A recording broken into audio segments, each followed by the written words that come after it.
Olá, meus amigos, muito boa noite, sejam todos bem-vindos. Dando prosseguimento ao nosso estudo do livro Seara dos Médiuns, ditada pelo Espírito Emmanuel, pela psicografia de Francisco Cândido Xavier, estaremos abordando na noite de hoje o seu capítulo 44, que intitula como texto Ser Médium. Vamos ver, então, um pouquinho sobre essa importante missão que se desdobra para aquele que está investido desta abençoada tarefa com Jesus. Deste intercâmbio que favorece estabelecer contato com aqueles que já deixaram a vestimenta carnal, tornando-nos cônscios de que a mediunidade deve ser praticada com responsabilidade e humildade. Portanto, que Deus possa nos guardar e nos envolver na sua infinita paz. Meus amigos, com relação à mediunidade, nós sabemos que o assunto diverge tanto quanto na teoria como na prática. Queremos dizer com isso que toda pessoa que apresente a mais leve sensação de sentir ou perceber certos fluidos ou a presença de espíritos desencarnados ao vosso redor, é, por assim dizer, médium. No entanto, vamos verificar uma coisa: isto não significa que ser médium seja no sentido amplo do termo, como entendemos, em que alguns podem ver, outros enxergar, escutar e psicografar. Pois, na verdade, como mesmo nos afirmou o codificador Allan Kardec em O Livro dos Médiuns, sobre as manifestações espíritas do item 159 desta obra, 159, que todo aquele que sente num grau qualquer a influência dos espíritos é, por esse fato, médium. Essa faculdade, continua descrevendo Kardec, é inerente ao homem, sem que constitua privilégio exclusivo. Por isso, raras são as pessoas que dela não possuam certos rudimentos. Podemos dizer, de alguma forma, que todos são, mais ou menos, médiuns. Entendemos agora o porquê das vezes sentimos aquela dor de cabeça inesperada. Fala, mas do nada, eu não estava sentindo nada. Não é assim? De repente surge, às vezes, aquela irritação, o cansaço, um desânimo sem causa aparente, o bocejo constante, o arrepio, o calafrio, e mesmo certos pensamentos e pressentimentos estranhos, ali da qual nós nem estávamos cogitando, e que acabam por nos assomar sem nenhuma explicação. Isto é, todos nós, como criaturas humanas, vejamos, influenciamos e somos influenciados de maneira positiva ou negativa. E como Kardec nos demonstra, ela acaba se aflorando no decurso da idade, em qualquer fase da idade. Ou nós trazemos, ao reencarnarmos, esses germes dessa sensibilidade mediúnica, porque é inerente ao organismo, é intrínseco ao homem, quando ele reencarna. Mas somente com o exercício, com o desenvolvimento dessa ou daquela faculdade, se poderá dizer realmente se é ou não médium na acepção da palavra. E quando adquirimos um prévio ou raso conhecimento sobre tais fenômenos e manifestações, muitos de nós já nos achamos aptos a servir ou colaborar como trabalhadores na seara de Jesus. É sempre aquilo, a pessoa chega desavisada ou mal informada pela primeira vez num centro espírita, num dia de reunião mediúnica, dizendo assim: olha, estou aqui porque me disseram que eu tenho mediunidade e preciso sentar na mesa para receber espíritos. Parece mentira a forma como é apresentada, mas não é, não. Porque este é o caldo, é a bagagem que muitos trazem por deturparem e desconhecerem o Espiritismo. E primeiro, né, ninguém chega para sentar na mesa numa reunião mediúnica. Porque isso já seria, no mínimo, uma falta, né, de respeito e elegância. Mas sim o quê? Sentar-se à mesa. Pois vejam, geralmente quando as pessoas são orientadas e encaminhadas a procurarem uma casa espírita, ou um responsável pela organização da instituição, para lhe relatar, né, o que está ocorrendo com ela, o que vem sucedendo e interferindo na sua vida de rotina, em vez de seguirem as corretas diretrizes fundamentadas pela doutrina espírita, que somente pelo estudo sério, continuado de suas obras, poderão obter a necessária compreensão sobre a relação existente entre o mundo corporal e o mundo espiritual.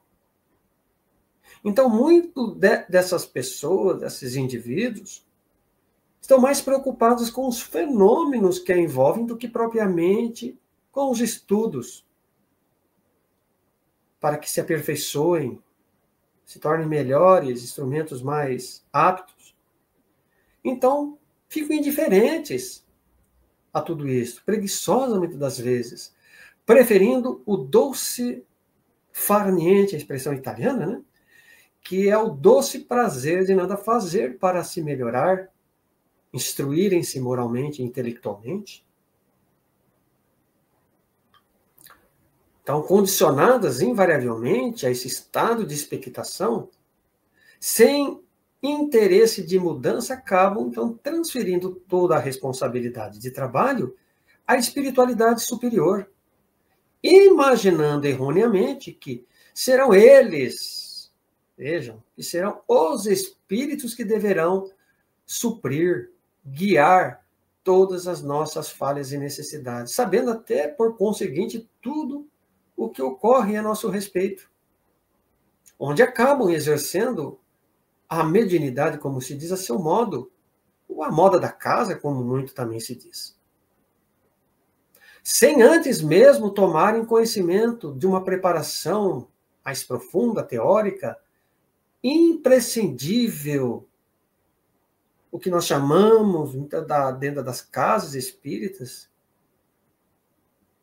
COEM. O COEM, que significa Curso de Orientação e Educação Mediúnica. O objetivo esse que é justamente preparar esses indivíduos, meus amigos, para o desenvolvimento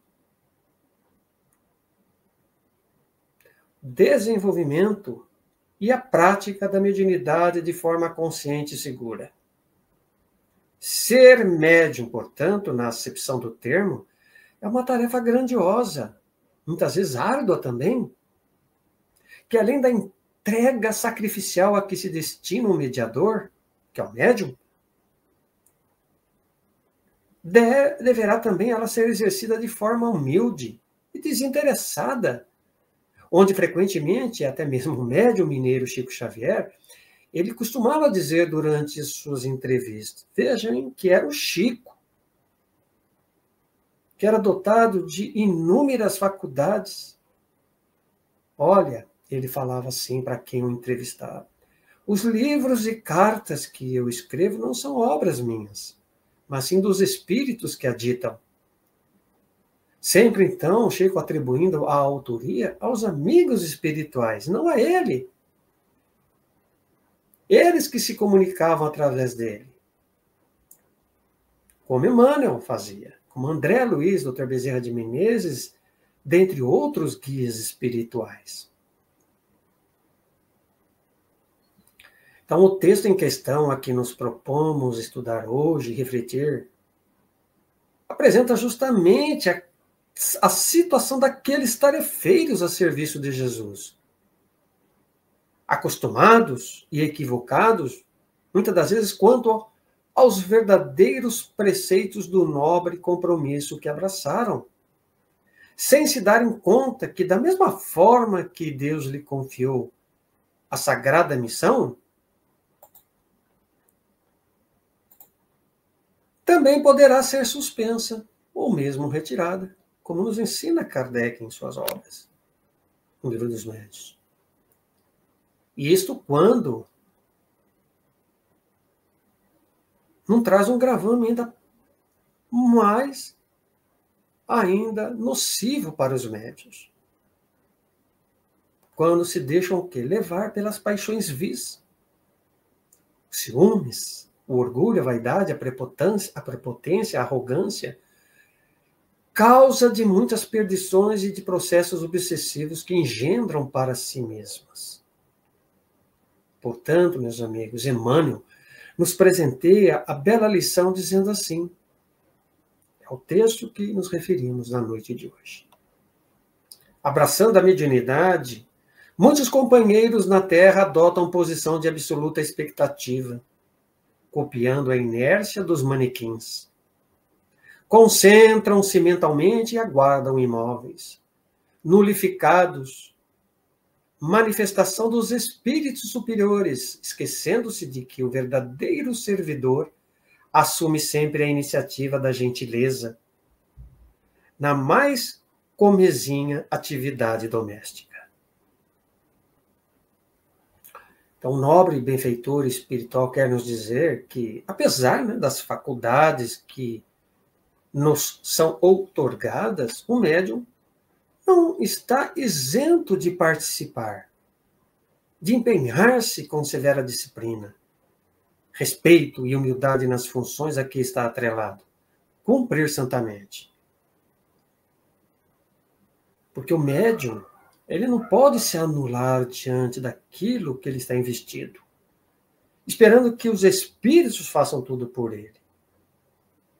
O médium deve ser um instrumento de efetiva e ativa participação, agindo com responsabilidade, bondade, amor e renúncia tão sublime e sagrada tarefa confiada, sem jamais, contudo, esperar de forma passiva e negligente que os espíritos façam tudo por ele.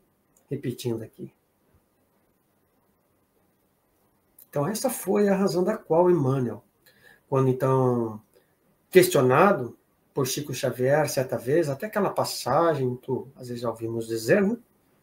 À beira do rio, ali quando no início de seu mandato mediúnico, então, Chico perguntando ali sobre o que ele deveria fazer em prol de sua missão, sem contudo jamais falhar. Então, Emmanuel disse para ele assim, olha, Chico, há 3 condições básicas para tal mister.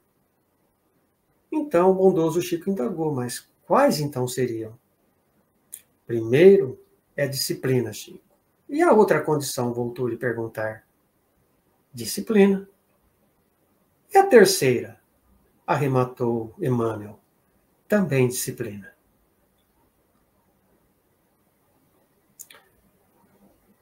E uma coisa que também precisamos observar, embora é importante salutar a advertência de conduta disciplinar que Chico havia anotado para cumprir dali em diante, de tão laboriosa missão, Emmanuel, que de antemão, conhecendo também as limitações do médium, e Chico ainda que dotado de, mesmo que ele dotado ali daquela bondade característica dele, da sua dedicação ao que ele fazia, vejamos que o nobre amigo, Emmanuel, ele sempre assumiu a figura amorosa de um pai com o filho em relação ao Chico. Que Emmanuel, ele repreendia, mas ele não exigia nada dele. Ele ensinava, mas não lhe cobrava. Corrigia, mas não condenava. Falava com autoridade, mas dosado com brandura. Pedia atitude, mas respeitando sempre o seu livre-arbítrio. Então veja que, embora ele fizesse advertência a Chico, ele respeitava os limites do médium. O que não podia é que ele ficasse nulificado ou numa atitude confortável, esperando que ele realizasse tudo. Não. Então era o quê? O superior tutelando com carinho e atenção os passos do grande emissário, que deveria plantar a sementeira do saber e do amor ao próximo. E tão bem realizou o que lhe estava reservado no mundo, que o velho Chico, na sua enorme simplicidade e humildade, ele se considerava um cisco, ou a pulga do leão, para se dizer uma pessoa muito simples, humilde. E ele, sem ostentar jamais prepotência e arrogância, por mais de 400 obras que ele psicografou, doando inclusive os direitos autorais às instituições de caridade, então ele afirmava como sendo apenas um carteiro de Deus, era mais uma coisa que ele dizia. Então era o quê? Aquele intermediário. Eram os espíritos, o dono da verdade.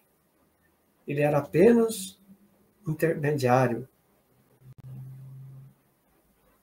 Então vejamos uma coisa. Nós não precisamos nos tornar um Chico, logicamente, Xavier, né? Para realizar o que ele realizou. Nem temos a pretensão de obter a sua luz espiritual como ele somente sabia ofertar. Porque quando a gente expressa, fala de missão, não devemos entender também que seja aquela missão que está para atender às causas do mundo inteiro, de uma população, de uma sociedade grande, não. Mas a missão, ela se refere também àquilo que nós abraçamos aqui, no nosso círculo familiar, nas nossas obrigações diárias. Então, cada um doa conforme sua condição e evolução que existe, do que está ao seu alcance. É a boa vontade a serviço do bem e prosseguir trabalhando sem esperar os resultados. É isso. Então, Emmanuel prossegue, agora elucidando e aclarando aqui no texto, em questão, oferecendo uma melhor compreensão do assunto. Veja o que ele diz aqui. Vejamos a lógica do cotidiano. Ou ele quer dizer que vamos tomar por comparação a nossa existência. Um diretor de escritório não exigirá que o auxiliar se faça enciclopédia humana, a fim de receber-lhe a cooperação, mas solicita seja ele uma criatura ordeira e laboriosa, com a necessária experiência em assuntos de escrita. Da mesma maneira, por exemplo, quando um empreendedor, um administrador de uma empresa contrata um funcionário, e esse funcionário precisará aprender as suas funções, mas precisará de tempo.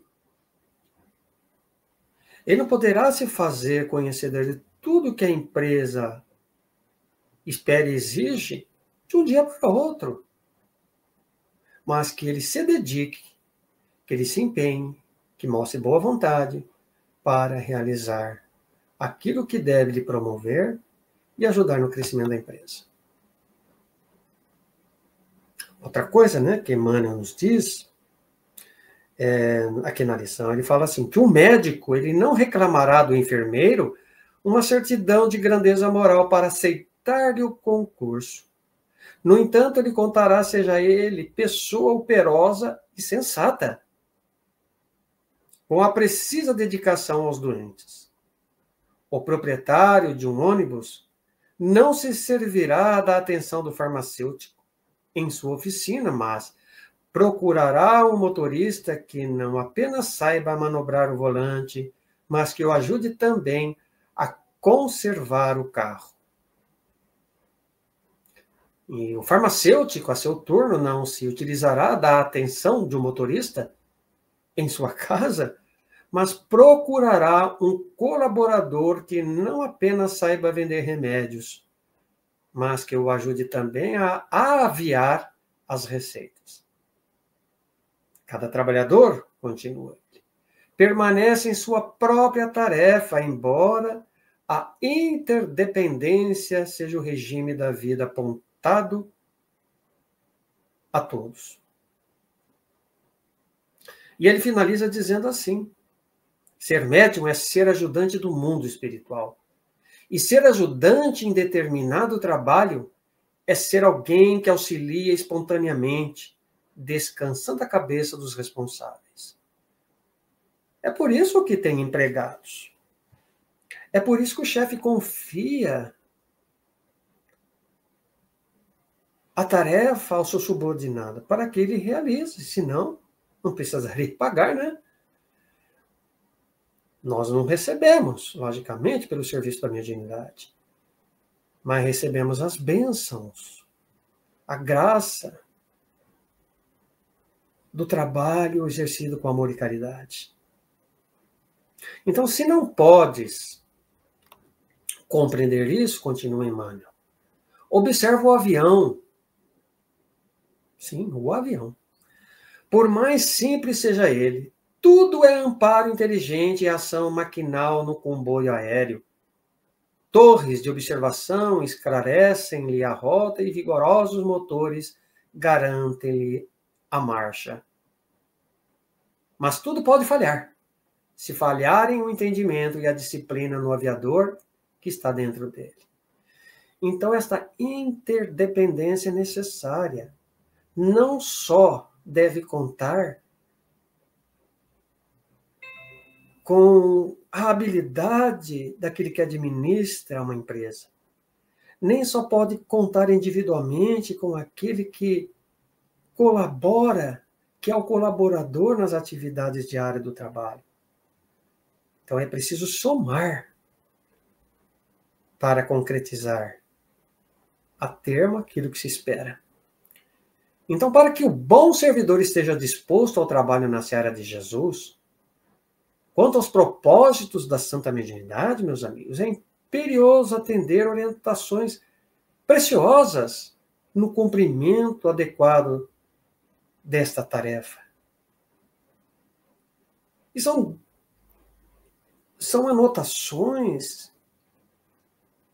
simples, mas importantes para aquele que precisa estar investido desse misto. Por exemplo, é o cuidar da saúde física, como também mental e espiritual, cultivar a paz interior, a humildade e a perseverança. O médium deve procurar sempre ler bons livros, espíritas principalmente, para lhe garantir um bom êxito, dando suporte, estrutura. Participar em cursos e grupos de estudos onde o aprofundamento na doutrina espírita são essenciais para entender as leis que regem a mediunidade e como utilizá-la corretamente. Então veja que a mediunidade é uma coisa séria. A mediunidade não deve ser vista, principalmente, como um privilégio, mas sim como uma ferramenta para auxiliar o próximo e contribuir para o bem comum. Então não é prerrogativa de ninguém. Enfim, a mediunidade ela pode ser utilizada para auxiliar na evolução espiritual de todos, tanto dos médiuns quanto dos espíritos. Fica aqui o meu carinhoso e fraterno abraço, desejando uma abençoada noite e que possamos, numa próxima oportunidade, contar com a presença dos caros amigos internautas. Até uma próxima. Fiquem com Deus.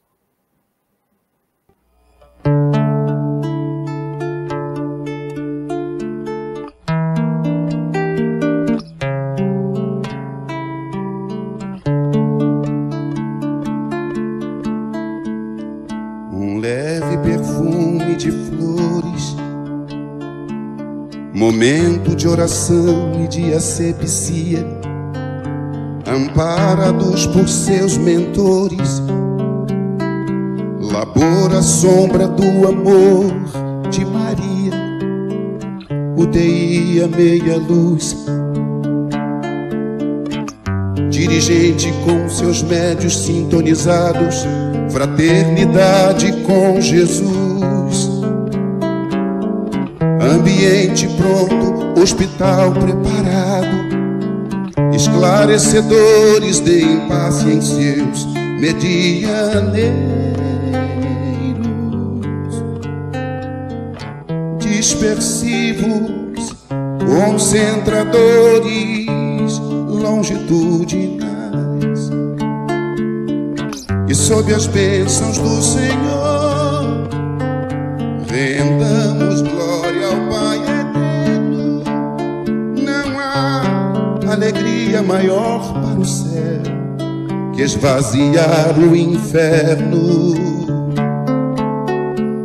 E sob as bênçãos do Senhor rendamos glória ao Pai eterno. Não há alegria maior para o céu que esvaziar o inferno. Hoje o Senhor mandou iluminar as trevas, lágrimas secarão. Hoje um umbral de aflições irá se abrir, muitos aqui chegarão. Hoje o Senhor vai resgatar da iniquidade quem busca renovação, vai libertar da dor, da teia da maldade muitos de nossos irmãos. Glória a Deus nas alturas, paz na terra, boa vontade aos homens, pra sempre que assim seja. Teu é o reino, todo o poder e amor, a majestade e a glória, pra sempre que assim seja, que assim seja.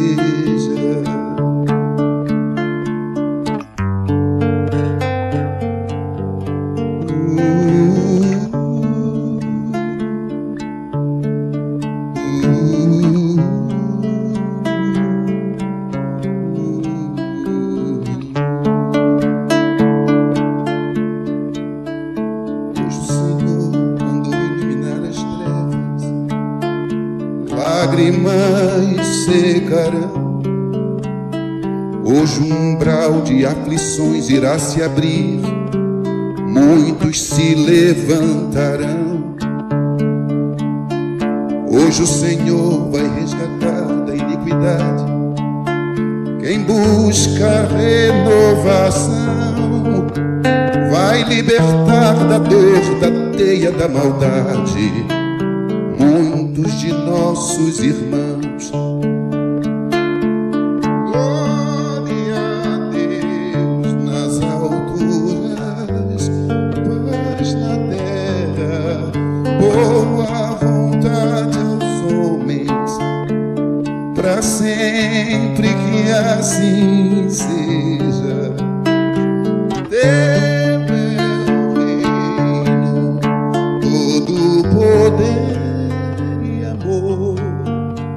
a majestade e a glória, pra sempre que assim seja, que assim